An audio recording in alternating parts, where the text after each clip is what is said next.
Hello and a big welcome to the League of Backers and all you new members who have joined our Feywood campaign. My name is Ian Lovecraft and I want to bring you a short video to show you what I've been up to these past few days. I will try to keep this video short, down to a couple of minutes, so I'm going straight into it. Okay, let me show you some of the pieces I got over here. Firstly, this part, which you may recognize as part of the express download delivery that we did last week, which was a Nelven Watchtower. Watch out, because there will be another express delivery this week with another fantastic model that you can download, whether you're part of the campaign as a backer or just viewing and sampling. So that'd be great, and a great support for me if you actually download that. This one's had more than 1,000 downloads at the moment, so a lot of you might already be printing this at home. So thank you. Anyway, why print part of the steps? Well, I was very worried about the new technique involved here. For starters, these vertical beam balusters, they have these little loops at the top that you can see over here. This is so that you can actually pass a little string of piece of filament going down all the way down the steps. I thought this was a brilliant idea, and it works quite well at 28, 30 millimeter scale. But then, people might not have printers that can actually achieve this level of detail or not be so well calibrated. And there's also a lot of you guys out there who print my models at 15 millimeter scale for other type of games and game and space saving. So if you print this at a lower scale, you're going to run into problems. So I thought it's going to be more trouble than it's worth.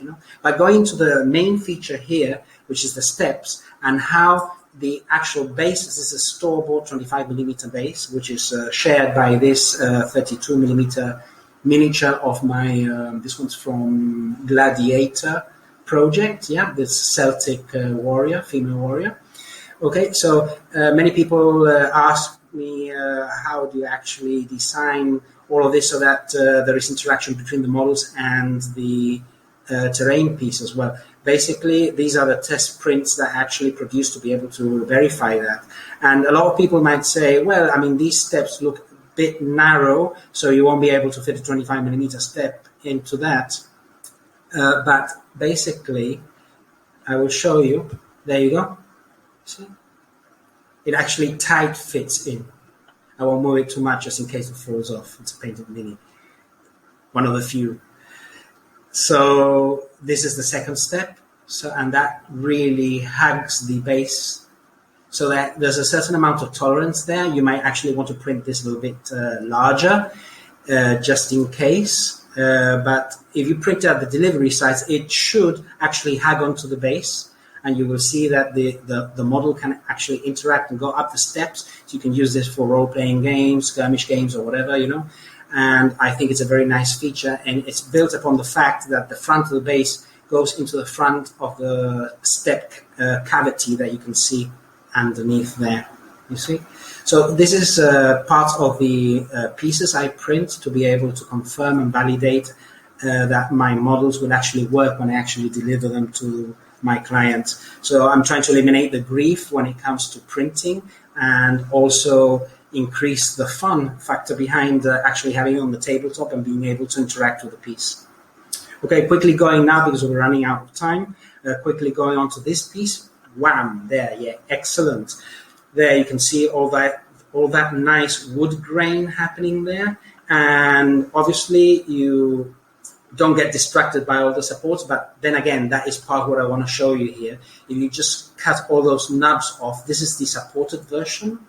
There will be a supported and non-supported version for you pro printers out there, that know your stuff and know how to put those supports on. You might have a preference on how to do that. So I gave both versions, and this is the supported version that I will be giving out. This is a proof of concept print. You just have to chop those nubs off, and you get that really nice curved beam going all the way. This is part of the Hall of Hunters Eldarian Millennium Tree. The tab fits on there, and that connects to the larger model. So that's proof of concept on how that actually prints. And lastly, there you go. People ask me, I want to see how those trees hang. So there you go. There's the peg at the end of the tree that slots on there, pegs on there, and there you go. I've already primed it. Perhaps I shouldn't have primed it in this color grade. It's a bit of paint I had left on an old rattle can. But basically, I think I'm going to actually run a quick video, perhaps a 4 or 5 minute speed paint of this. So if you're interested in that, leave some comments below asking. I will be sure to do it. And only then, once you get the paint on and put some dry brushing on, you'll be able to see how cool the details on the leaves and the actual grain on the tree is.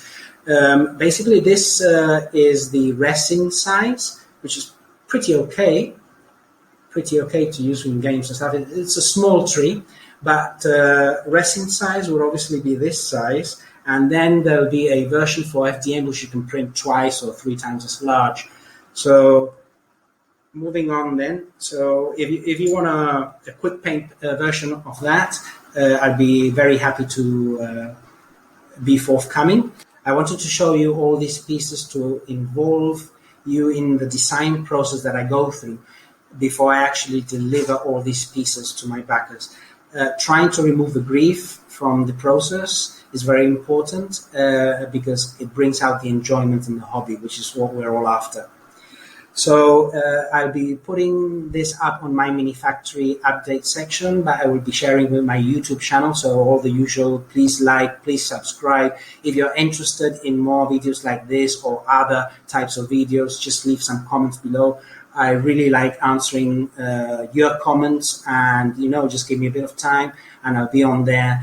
And I like to share and answer as many of them as I can. So be very happy to receive some of those if you care. And basically, we'll be back doing some more videos very soon. So stay safe and talk soon.